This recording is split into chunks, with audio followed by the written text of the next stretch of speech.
Optical storage is next. Let's talk about that because we're going to have to dig into that because that's really kind of where you guys are at now in terms of technology, optical storage, and hard drives. So optical storage, okay, here's a few rules about optical storage.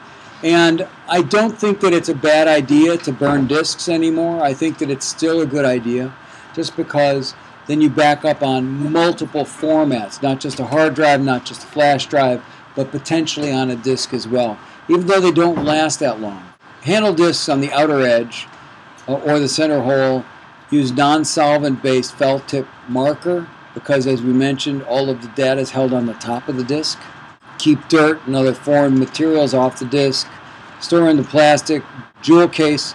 And the interesting thing that I learned about this is that you really want to store them book style, standing on edge, and you want to store them in a dark, cool environment with less humidity, because if you stack them like pancakes, and I learned this the hard way. I used to back up all my projects when I was working in Pro Tools 3, which is a very small system, but I burned disks every day as backups because that was the way that we used to back it up. And then I'd stash them in my cabinet like, pancakes, stack them on top of each other. And pretty soon, over the number of years, when somebody came back and wanted to bring back their data, the disks themselves have sort of drooped and warped because they're just plastic anyway. And so when they spun, they would wobble, and when they wobble, then they wouldn't read the data properly. Never use adhesive labels. So if I'm doing a backup for long-term storage, I never put a label on it. I never write with a Sharpie on it.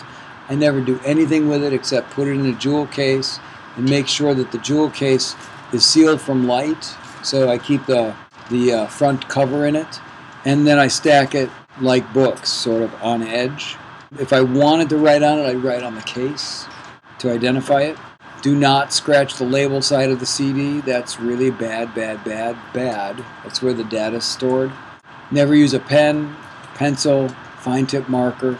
Actually, I've heard stories of people using Sharpies, and the ink itself has a solvent in it, and it can eat through the lacquer coating around the disc, and it can destroy the reflective layer. So you lose your data that way. I read stories about people that lived in Florida where it was very humid, and they used to use these discs that look silver. They're silver and gold discs, right? The silver discs are actually not silver, they're aluminum, reflective. And so what happens is, if air can somehow work its way into the disc in a humid environment, then what happens is the disc itself, the reflective layer, starts turning dull, just like an old ladder that's aluminum looks dull rather than shiny.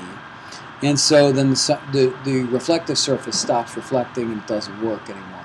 That's when they decided that they were going to put lacquer around the whole disc to protect it from air. But if you scratch it accidentally, then air can make it through that protective layer and sometimes destroy the disc if you're in a humid environment. And never try to peel off a label. I've done that before. Where you put a label on, it's a little crooked, so you try to pull it off and reposition it, and you pull off, oh, there's my data on my label. And all there is a plastic disc that you're looking through. So this is one of the tricks that I use all the time. Migration of media. So basically, the life of the medium may exceed its useful life. So you may actually be on a storage device that outlasts its useful life, meaning the programs that can read it have changed so drastically that you have to keep on migrating it, and the recommendation is every 5 years to migrate it to a new medium. Not only because of deterioration of the storage device, but also because the devices themselves, the program information keeps changing. Just look at Apple. Every 6 months they've got a new operating system. So everything keeps on upgrading all the time, and it's very important. I gave you a few examples of really important situations here that I wanted to discuss. I did a lecture for the Oral History Society, I guess the National Oral History Society in Bethesda, Maryland, and the Library of Congress is there. I gave this lecture. There were people from the Smithsonian and a lot of other institutions, and I was lucky enough to go into the Library of Congress, and I was able to go to the National Archives, and they gave me a special showing. It was really amazing. I was just blown away. it was so wonderful that they did this. So I walk in to the Library of Congress, and they've got a Gutenberg Bible as you're entering under glass. The Gutenberg Bible is the first printed Bible, and there were only 12 printed. They have one in Los Angeles, actually in Pasadena. Anyway, there's only 12 of them in the world, and they had 2 of them at the Library of Congress. That was kind of cool to see. But at the Library of Congress, they gave me a special showing, and they brought these things out. I was in this room, and they wheeled these things in, and it was really cool. One of the things they brought in was the original patent on the telephone. It was handwritten with a pencil, and it was like the original document that was sent to patent the telephone. I'm like, whoa, this is pretty historic stuff.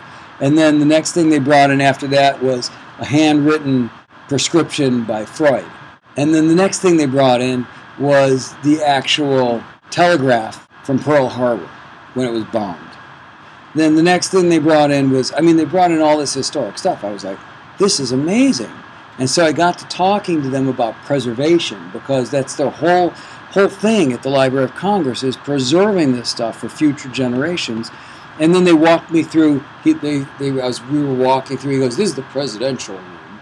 And so we walked through here, and there's like, oh, this is Washington, and it goes Jefferson, Lincoln, and there's shelves and shelves of books and documents that were used in their administration. And he pulled me aside, he goes, you got to see this.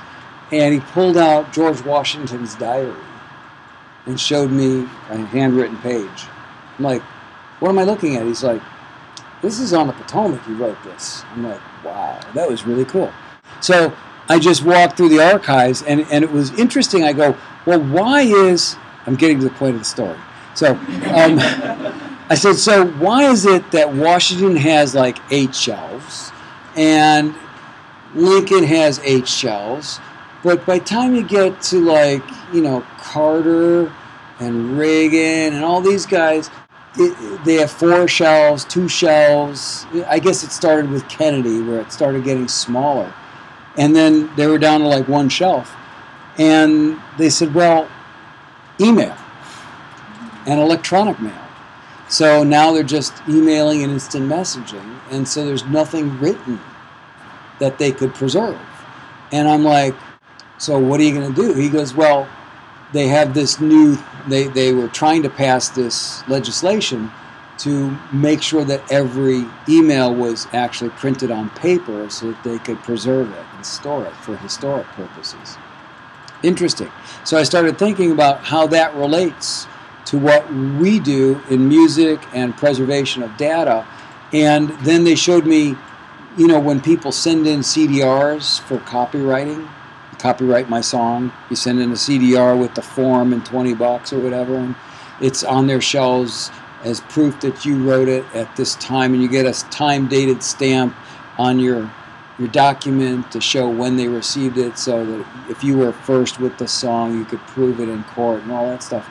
And they said, we're kind of freaking out, because CDRs only last 7 years, and look at how many we have.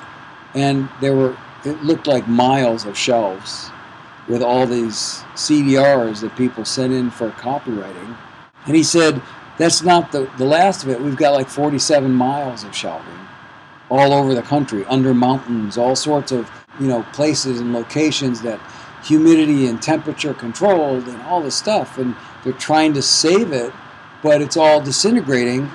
And that brings me to the example of the digital storage and how the records that they thought were permanent, once it went digital, everyone said, oh, it's permanent now, it's forever, it's digital. And they had these old tapes that, you see in old movies that go kink, kink, kink, and they're 9-track digital tapes on these big old computers that are the size of like washing machines except double high and all that. And those 9-track tapes hold all sorts of information, like where nuclear waste is stored, like prisoner of war information, all sorts of. Have you ever thought about all of the information at the DMV or your bank?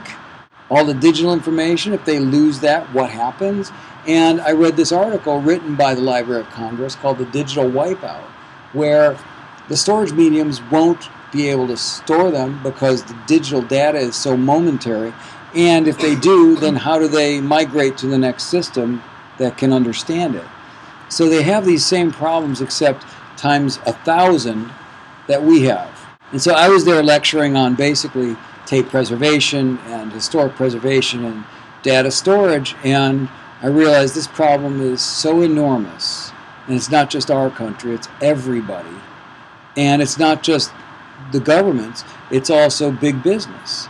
All of the corporations. For example, Corning Glass, which is a big corporation, they've got servers in 5 or 6 different locations all over the country. And every night they're backing up to all of them differently in different places just in case one of them goes down. There's all sorts of RAID mechanisms where they've got multiple hard drives all recording the same data in case one goes down. And so I sort of thought about that, and since I had this accident with my hard drive, which was my own fault because I didn't back it up, I became absolutely neurotic about data storage and decided I was going to know everything about it.